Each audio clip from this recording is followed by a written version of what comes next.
ಎಲ್ಲ ಮಕ್ಕಳಿಗೂ ನಮಸ್ಕಾರ. ಮಕ್ಕಳೇ, ಸ್ವಾಮಿ ವಿವೇಕಾನಂದ ಪಾಠದ ಬಗ್ಗೆ ಇವತ್ತು ತಿಳ್ಕೊಳ್ಳೋಣ. ಪಾಠದ ಹೆಸರು ಸ್ವಾಮಿ ವಿವೇಕಾನಂದ ಅಂತ. ಇದನ್ನು ಬರೆದಿರೋರು ಡಾಕ್ಟರ್ ಜಗದೀಶ್ ಚಂದ್ರ ಅಂತ. ಈ ಪಾಠದಿಂದ ನಿಮಗೆ ಏನು ಮೆಸೇಜ್ ಸಿಗುತ್ತೆ? ಫಸ್ಟು 2 ಮಾರ್ಕ್ಸ್ಗೆ ಇಂಪಾರ್ಟೆಂಟ್ ಕ್ವಶನ್ ಬರುತ್ತೆ. ಸ್ವಾಮಿ ವಿವೇಕಾನಂದ ಪಾಠ ಸೆ ಆಪ್ಕೋ ಕ್ಯಾ ಸೀಖ್ ಮಿಲ್ತಾ ಹೈ ಅಂತ. ಅಂದರೆ ನೀವು ಈ ಪಾಠದಿಂದ ಏನನ್ನು ಕಲಿತೀರಾ? इस पाठ में महान देशभक्त सन्यासी स्वामी विवेकानंद के जीवन चरित्र पर प्रकाश डाला गया है. ಈ ಪಾಠದಲ್ಲಿ ಮಹಾನ್ ದೇಶಭಕ್ತರಾದಂತಹ ಸನ್ಯಾಸಿ ಸ್ವಾಮಿ ವಿವೇಕಾನಂದರ ಜೀವನದ ಬಗ್ಗೆ ತಿಳಿಸಲಾಗಿದೆ. ಪ್ರಕಾಶ್ ಡಾಲ್ ಗಯಾ ಹೈ ಅಂದರೆ ಅದ್ರ ಬಗ್ಗೆ ಬೆಳಕನ್ನು ಚೆಲ್ಲಿದ್ದಾರೆ. जो हमारे बच्चों को प्रेरणा पद और मार्गदर्शक सिद्ध हो सकता है. ಈ ಪಾಠವನ್ನು ಓದೋದ್ರಿಂದ ನಮ್ಮ ಮಕ್ಕಳು ಕೂಡ ಇಂತಹ ಮಹಾನ್ ವ್ಯಕ್ತಿಯ ರೀತಿಯಲ್ಲಿ ತಾವೂ ಕೂಡ ದೇಶಭಕ್ತರಾಗಕ್ಕೆ ಪ್ರೇರಣೆ ಸಿಗುತ್ತೆ ಅಂತ. 2 ಮಾರ್ಕ್ಸ್ಗೆ ಸ್ವಾಮಿ ವಿವೇಕಾನಂದ ಪಾಠ ಸೆ ಆಪ್ಕೋ ಕ್ಯಾ ಸೀಖ್ ಮಿಲ್ತಾ ಹೈ ಅಂದರೆ स्वामी विवेकानंद पाठ से विवेकानंद जी के जन्म के बारे में पता चलता है और हमारे बच्चों को इस देश प्रेम के बारे में प्रेरणा देता है. ನಾವು ಕೂಡ ದೇಶಭಕ್ತರಾಗಬೇಕು ಅನ್ನೋದಕ್ಕೋಸ್ಕರ ಪ್ರೇರಣೆಯನ್ನು ಸಿಗುತ್ತೆ. ಇವರೇ ಸ್ವಾಮಿ ವಿವೇಕಾನಂದ. ನೀವೆಲ್ಲರೂ ನೋಡಿರ್ಬೋದಲ್ವಾ, ಫೋಟೋಗಳಲ್ಲಿ ಸ್ವಾಮಿ ವಿವೇಕಾನಂದರ ಚಿತ್ರವನ್ನು ನೋಡಿದ್ದೀರಾ. ಭಾರತ್ ಕೆ ಇತಿಹಾಸ ಮೇ ಸ್ವಾಮಿ ವಿವೇಕಾನಂದ ಕಾ ನಾಮ್ ಅಮರ್ ಹೈ. ಭಾರತದ ಇತಿಹಾಸದಲ್ಲಿ ಸ್ವಾಮಿ ವಿವೇಕಾನಂದರ ಹೆಸರು ಅಮರವಾಗಿದೆ. ಅಮರ ಅಂದರೆ ಶಾಶ್ವತವಾಗಿರುವಂಥದ್ದು. ಯಾರು ಸತ್ತೂ ಕೂಡ ಬದುಕಿರ್ತಾರೋ, ಅಂದರೆ ಸತ್ತೂ ಕೂಡ ಅವರನ್ನು ನಾವು ಯಾವಾಗಲೂ ನೆನಪಿಸ್ಕೋತಾ ಇರ್ತೀವೋ ಅಂತಹ ವ್ಯಕ್ತಿಗಳನ್ನು ಅಮರರು ಅಂತ ಕರಿತೀವಿ. इस भारत देश में इस सन्यासी ने देश विदेश में भ्रमण कर स्वामी रामकृष्ण परमहंस के संदेशों को सारे विश्व में फैलाया. ಈ ಭಾರತದ ಈ ಸನ್ಯಾಸಿ ದೇಶ ವಿದೇಶಗಳಲ್ಲೆಲ್ಲ ಸುತ್ತಾಡೋದು. ಭ್ರಮಣ್ಕರ್ನ ಅಂದರೆ ಸುತ್ತಾಡೋದು. ದೇಶ ವಿದೇಶದಲ್ಲೆಲ್ಲ ಸುತ್ತಾಡಿ ಸ್ವಾಮಿ ರಾಮಕೃಷ್ಣ ಪರಮಹಂಸರ ಸಂದೇಶಗಳನ್ನು ವಿಶ್ವಮೇ ಫೈಲಾಯ ಅಂದರೆ ಹರಡೋದು. ಸ್ವಾಮಿ ವಿವೇಕಾನಂದರ ಸ್ವಾಮಿ ರಾಮಕೃಷ್ಣ ಪರಮಹಂಸರ ಸಂದೇಶಗಳನ್ನು ದೇಶ ವಿದೇಶಗಳಲ್ಲೆಲ್ಲ ಹರಡಿದ್ರು. इन्होंने ಭಾರತೀಯ ಧರ್ಮ और दर्शन का संसार में प्रसार किया. ಭಾರತದ ಧರ್ಮವನ್ನು, ಭಾರತದ ದಾರ್ಶನಿಕತೆಯನ್ನು ಇಡೀ ಪ್ರಪಂಚದಲ್ಲೆಲ್ಲ ಹರಡಿದ್ರು. ಸ್ವಾಮಿ ವಿವೇಕಾನಂದನೇ ಕ್ಯಾ ಪ್ರಸಾರ ಕಿಯಾ ಅಂದರೆ ಸ್ವಾಮಿ ವಿವೇಕಾನಂದನೇ ದೇಶ ವಿದೇಶ ಮೇ ಭಾರತೀಯ ಧರ್ಮ और दर्शन का प्रसार किया ಅಂತ ಬರಿಬೇಕು.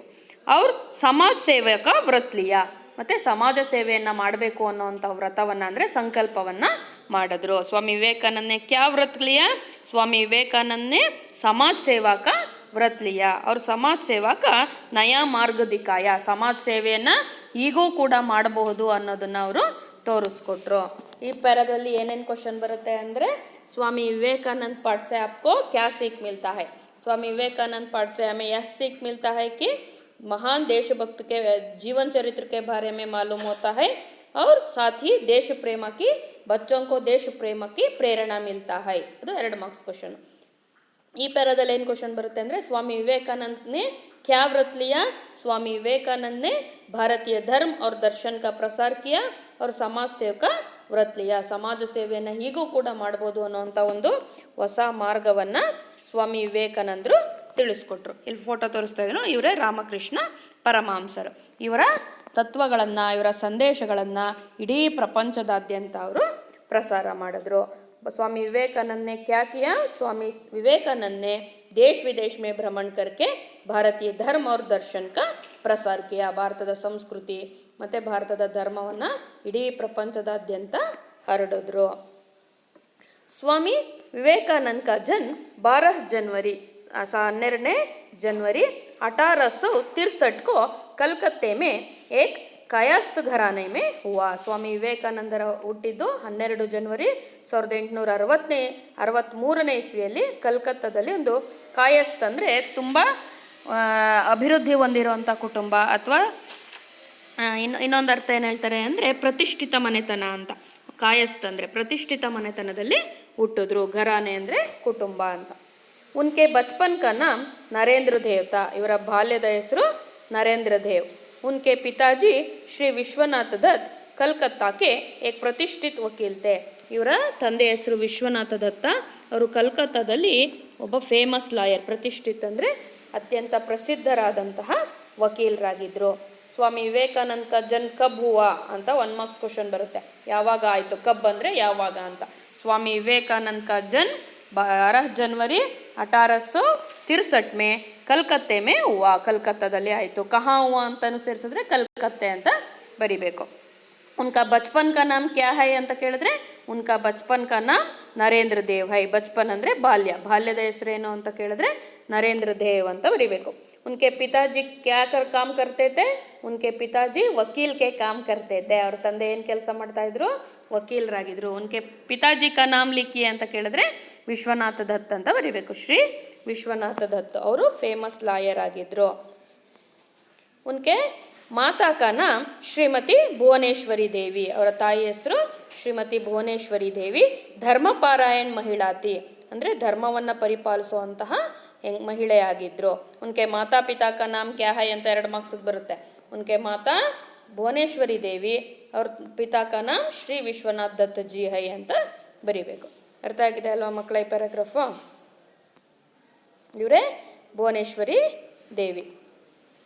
ನರೇಂದ್ರ ದೇವ್ ಅಪ್ನೆ ಮಾತಾ ಪಿತಾಕ್ಕೆ ಬಡೆ ಲಢಾಲೆ ತೆ. ಲಢಾಲೆ ಅಂದರೆ ತುಂಬ ಪ್ರೀತಿ ಪಾತ್ರನಾಗಿರೋಂತಹ ಮಗ. ನರೇಂದ್ರ ದೇವ್ ತಂದೆ ತಾಯಿ ಇಬ್ಬರಿಗೂ ಅಚ್ಚುಮೆಚ್ಚಿನ ಮಗ ಆಗಿದ್ದರು. ಉನ್ಹೋನೆ ನರೇಂದ್ರ ಕೋ ಅನುಶಾಸನ್ ಅವ್ರ ಧರ್ಮಪಾರಾಯಣತ ಕಾ ಪಾಠ ಪಢಾಯತ. ಅವರಿಬ್ಬರು ತಂದೆ ತಾಯಿಯಿಂದ ಇವರು ಅನುಶಾಸನ್ ಅಂದರೆ ನಿಯಮಗಳನ್ನು ಪಾಲನೆ ಮಾಡೋದು ಮತ್ತು ಧರ್ಮವನ್ನು ಪರಿಪಾಲಿಸುವಂತಹ ಪಾಠವನ್ನು ಕಲ್ತಿದ್ರು. ಬಾಲಕ್ ನರೇಂದ್ರ ಆರಂಭ ಸೇ ಹಿ ಪಢಾಯಿ ಲಿಖಾಯಿ ಮೇ ಬಡೆ ತೇಜ್ ತೆ. ಬಾಲಕ ನರೇಂದ್ರ ಚಿಕ್ಕ ವಯಸ್ಸಿಂದನೂ ಕೂಡ ಪಢಾಯಿ ಅಂದರೆ ಓದೋದು, ಲಿಖಾಯಿ ಅಂದರೆ ಬರೆಯೋದು, ಓದು ಬರಹದಲ್ಲಿ ತುಂಬ ಸ್ಪೀಡ್ ಆಗಿದ್ರು. ಬಡೆ ತೇಜ್ ತೆ. ನರೇಂದ್ರ ದೇವ್ ಪಡ್ನೆ ಮೇ ಕೈಸೆ ತೆ? ನರೇಂದ್ರ ದೇವ್ ಪಡ್ನೆ ಮೇ ಬಹುತ್ ತೇಜ್ ತೆ ಅಂತ ಬರೀಬೇಕು. ವೇ ಅಪ್ನೇ ಸ್ಕೂಲ್ ಮೇ ಸರ್ವಪ್ರಥಮ್ ರಹಾ ಕರ್ತೆ ತೆ. ಅವ್ರು ಯಾವ ಶಾಲೆಯಲ್ಲಿ ಯಾವಾಗಲೂ ಎಲ್ಲದರಲ್ಲೂ ಫಸ್ಟ್ ಇರ್ತಿದ್ರು. ಸರ್ವಪ್ರಥಮ್ ಅಂದರೆ ಫಸ್ಟ್ ಇರೋದು, ಎಲ್ಲ ವಿಷಯದಲ್ಲೂ ಅವರು ಫಸ್ಟ್ ಬರ್ತಾಯಿದ್ರು.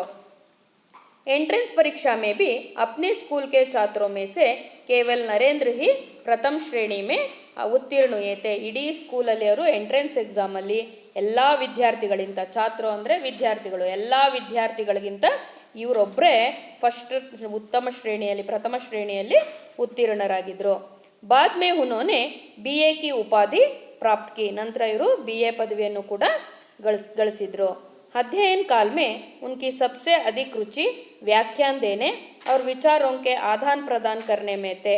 ಅಧ್ಯಯನ ಕಾಲದಲ್ಲಿ ಇವ್ರಿಗೆ ತುಂಬ ಆಸಕ್ತಿ ಇದ್ದಂತಹ ವಿಷಯ ಯಾವುದು ಅಂದರೆ ವ್ಯಾಖ್ಯಾನ ಕೊಡೋದು. ವ್ಯಾಖ್ಯಾನ ಕೊಡೋದು ಅಂದರೆ ಯಾರಾದರೂ ಒಂದು ವಿಷಯದ ಬಗ್ಗೆ ಚರ್ಚೆ ಮಾಡ್ತಾರಲ್ವ, ಅದಕ್ಕೆ ತಮ್ಮದೇ ಆದಂಥ ವ್ಯಾಖ್ಯಾನವನ್ನು ನೀಡ್ತಾಯಿದ್ರು. ಇದು ಸರಿ ಇಲ್ಲ, ಇದಕ್ಕೆ ಈ ರೀತಿ ವ್ಯಾಖ್ಯಾನವನ್ನು ನೀಡ್ಬೋದು ಅಂತ. ಮತ್ತು ವಿಚಾರೋಂಕೋ ಆದಾನ ಪ್ರದಾನ ಕರ್ನ, ಯಾವುದಾದ್ರೂ ಒಂದು ವಿಚಾರವನ್ನು ಸ್ಪಷ್ಟಪಡಿಸೋದು ಸರಿಯಾಗಿ, ಈ ರೀತಿಯೂ ಕೂಡ ಇದನ್ನು ತಿಳಿಸ್ಬೋದು ಅನ್ನೋ ಅಂತಹ ವಿಷಯದಲ್ಲಿ ಇವರು ಹೆಚ್ಚು ಆಸಕ್ತಿಯನ್ನು ತೋರಿಸ್ತಾ ಇದ್ರು. ನರೇಂದ್ರ पढ़ने में कैसे थे? नरेंद्र पढ़ने में तेज थे. नरेंद्र को कौन से विषय में सबसे अधिक रुचि थी ಅಂದರೆ ಹೆಚ್ಚು ಆಸಕ್ತಿ ಇದ್ದದ್ದು ಯಾವುದ್ಯಾವುದು ಅಂದರೆ ವಿಷಯೋಂಕೋ ಆದಾನ ಪ್ರದಾನ ಕರ್ನ ಅವ್ರ ವ್ಯಾಖ್ಯಾನ ದೇನ. 1 ಮಾರ್ಕ್ಸ್ಗೆ ಕ್ವಶನ್ಗಳೆಲ್ಲ ಬರುತ್ತೆ, ಅದರಿಂದ ನೀಟಾಗಿ ಕಲ್ತ್ಕೋಬೇಕು. ಅರ್ಥ ಆಗಿದೆ ಅಲ್ವಾ? ಇದ್ರ ಕಂಟಿನ್ಯೂನ ನೆಕ್ಸ್ಟ್ ಕ್ಲಾಸಲ್ಲಿ ಮಾಡ್ತೀನಿ. Thank you.